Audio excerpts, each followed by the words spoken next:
Everyone, welcome to Kushika education. Start करते हैं आज का करंट अफेयर। हमारा पहला क्वेश्चन है, इंडिया ग्लोबल वीक 2020 की थीम क्या है? Be the leader, self reliant in defence, be the revival, harnessing the youth talent, be the revival, India and a better new world, D none of the above. तो answer है आपका सी।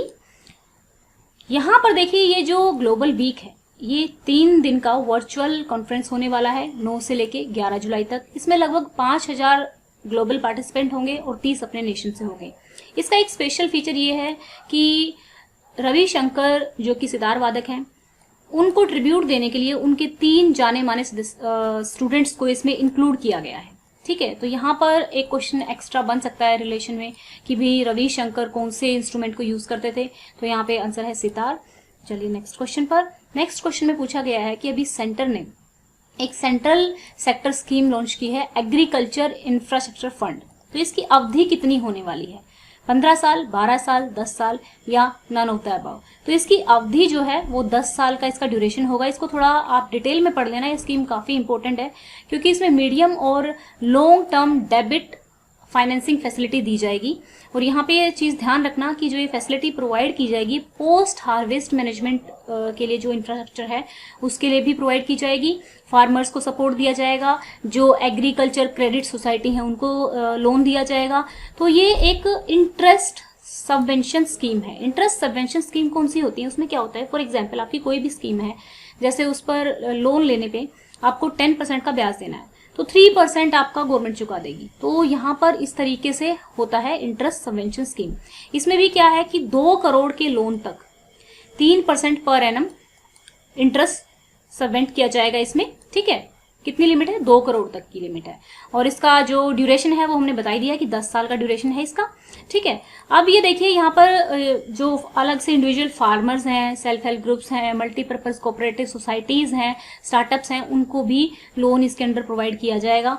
और इस scheme का एक तरह से जो कॉर्पस फंड है वो कह सकते हैं 1 लाख करोड़ का है। कितने का है? 1 लाख करोड़ का है। और डिटेल में भी इसको पढ़ लेना, काफी इंपॉर्टेंट स्कीम है। अभी देखिए मंगोलिया कंजूर कला, ठीक है, ये आपकी न्यूज में थी। तो ये किससे संबंधित है, किस रिलीजन से संबंधित है?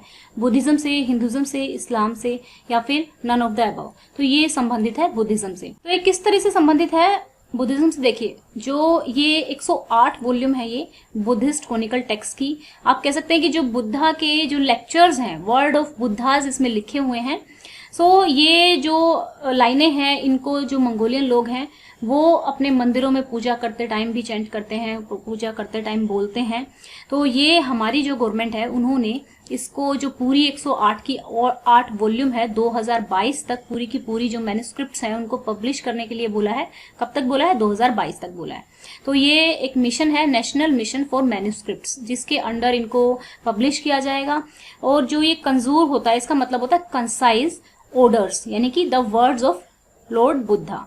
ठीक है, अब ये जो हमारी मिनिस्ट्री ऑफ कल्चर है इसके अंडर ये प्रोजेक्ट है। कौन सा project? National mission for manuscripts. Next चलते हैं, समुद्र सेतु ऑपरेशन लॉन्च किया गया था अभी।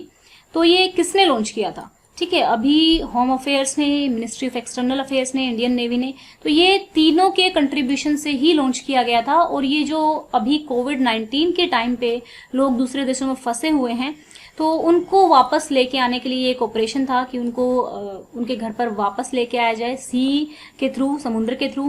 तो अराउंड अभी तक 3992 इंडियंस वापस आ चुके हैं। और 55 डेज का ये ऑपरेशन रहा, जिसमें जो ये जहाज थे, नेवल शिप्स थे, जलसा, आर्यवात, शार्दुल मगर, इन्होंने 23,000 किलोमीटर की यात्रा तय की। ठीक है, तो यहाँ पे ये पहले ही बता दिया है कि एक्सटर्नल अफेयर्स, होम अफेयर्स और जो कुछ हेल्थ एजेंसीज हैं उन्होंने भी इसमें अपना कंट्रीब्यूशन दिया है इस ऑपरेशन को पूरा करने में। अब ऐसे कई operation time to time India government अपने जो नागरिक हैं उनको वापस लेके आने के लिए चलाती रहती है। तो कुछ रिलेटेड पूछे जा सकते हैं, जैसे कि ऑपरेशन सुकून 2006 में चला गया था, बेरूत से नागरिक लेके आए गए थे। और ऑपरेशन राहत 2015 में यमीन से लेकर आए गए थे। ठीक है, नेक्स्ट चलते हैं कि अभी कौन से फाइनेंशियल इंस्टीट्यूशन ने 400 मिलियन डॉलर का लोन दिया है नमामि गंगे प्रोग्राम के लिए। कल हमने ये पूरा डिटेल में डिस्कस किया था, आई होप आपको याद होना चाहिए। तो ये वर्ल्ड बैंक ने दिया है। अभी who is chairperson of national disaster management authority? National disaster management authority के चेयरपर्सन कौन होते हैं? प्राइम मिनिस्टर जो है इसके चेयरपर्सन होते हैं। अभी क्या हुआ कि जो पीएम केयर फंड बनाया गया था उसको लेके एनजीओ ने पिटीशन डाली सुप्रीम कोर्ट ने कि भाई जो ये फंड बनाया गया है ये एक तरह से एडवर्सिटीज के टाइम पे बनाया गया है, तो इस फंड का जो पूरा पैसा है वो नेशनल डिजास्टर रिस्पांस फंड में ट्रांसफर कर देना चाहिए। तो सुप्रीम कोर्ट ने कहा कि भाई नेशनल डिजास्टर रिस्पांस फंड के होने का मतलब ये नहीं है कि आप कोई और फंड क्रिएट नहीं कर सकते हैं, ठीक है। तो ये इसलिए न्यूज में था। अभी यहाँ पे अभी मिनिस्ट्रियल क्लाइमेट एक्शन का 4th एडिशन हेल्ड हुआ है, वर्चुअली हुआ है, वर्चुअली ही हो रहे हैं आजकल सारे। तो हमारे इंडिया को रिप्रेजेंट करने के लिए कौन से मिनिस्टर ने पार्टिसिपेट किया था? पीयूष गोयल ने, प्रकाश जावड़ेकर ने, प्रहलाद जोशी ने, नरेंद्र सिंह तोमर ने। तो आंसर है आपका प्रकाश जावड़ेकर ने। तो ये देखिए, ये मेनली तो आपका क्लाइमेट पर है, तो जो एनवायरनमेंट से रिलेटेड चीजें होंगी उन्हीं को डिस्कस किया जाएगा। और दूसरा कि जो पेरिस एग्रीमेंट हुआ था उसके इम्प्लीमेंटेशन पर बात की जाएगी। जो पेरिस एग्रीमेंट हुआ था वो आपका United nation framework convention on climate change के अंडर हुआ था, और अब की बार इसको चेयर किया है यूरोपियन यूनियन, चाइना और कनाडा, तीनों ने को चेयर किया गया है ये, ठीक है। नेक्स्ट चलते हैं। इंडिया ने अभी 750 मेगावाट का एशिया का सबसे बड़ा सोलर पावर प्लांट लॉन्च किया है और वो भारत को डेडिकेट किया है। तो ये कहाँ पर किया है?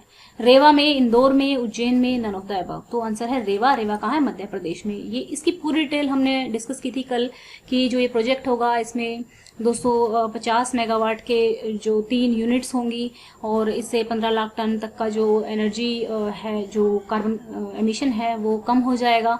इस तरीके का हमने डिस्कस किया था इसको पूरा कल वाले करंट अफेयर में। तो एक टॉपिक में से कई तरह के क्वेश्चन बन सकते हैं, तो थोड़ा डिटेल में हमें पढ़ना चाहिए। अभी देखिए आज हुआ क्या है कि जो प्रोजेक्ट ग्रे फोन एक माइक्रो ब्लॉगिंग प्लेटफॉर्म है उसने लॉन्च किया है। तो आपको बताना है कि कौन सा प्लेटफॉर्म है ये, ट्विटर है, फेसबुक है, व्हाट्सएप है या नन ऑफ द अबव। तो इसका आंसर है ट्विटर ने इसको लॉन्च किया है।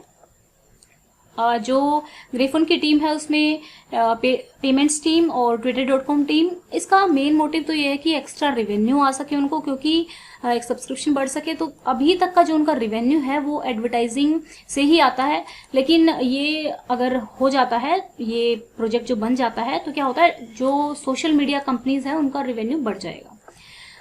अब देखिए, बोथ रिबुला एंड मीजल्स कौन से ऑर्गेनिज्म से होती है? बैक्टीरिया से, वायरस से, प्रोटोजोआ से या फिर फंगी से? तो आंसर है ये वायरस से होती हैं। और ये अभी क्या रिलेवेंस है इसको डिस्कस करने का? कल ही हमने बात की थी कि रूबेला और मेजल्स फ्री घोषित कर दिया गया है 2 देशों को, जो कि साउथ ईस्ट एशियन रीजन के पहले 2 देश हैं। कौन कौन से हैं वो देश? मालदीव एंड श्रीलंका। और साउथ ईस्ट एशियन रीजन में 11 कंट्री आती हैं और इनकी डेडलाइन से इन्होंने पहले पूरा कर लिया है, क्योंकि जो डेडलाइन है वो 2023 की थी। अब आज का क्वेश्चन है जो कि हमने कल डिस्कस किया था, आपको कमेंट करके बताना है कि हाल ही में न्यूज में रहने वाला वर्तावली क्या है, ठीक है। और ये कल के क्वेश्चन का आंसर है जो हमने कल पूछा था आपसे। ये जरदोजी न्यूज में है, ये क्या है? ये एक हैंड एम्ब्रॉयडरी आर्ट है जिसमें जो गोल्ड होता है और सिल्वर होता है उसको, बीड्स होते हैं, उनको निडल में पिरो के कढ़ाई की जाती है। आई होप आपको करंट अफेयर की ये सीरीज अच्छी लगी होगी। आप चैनल को सब्सक्राइब कर सकते हैं। Thank you.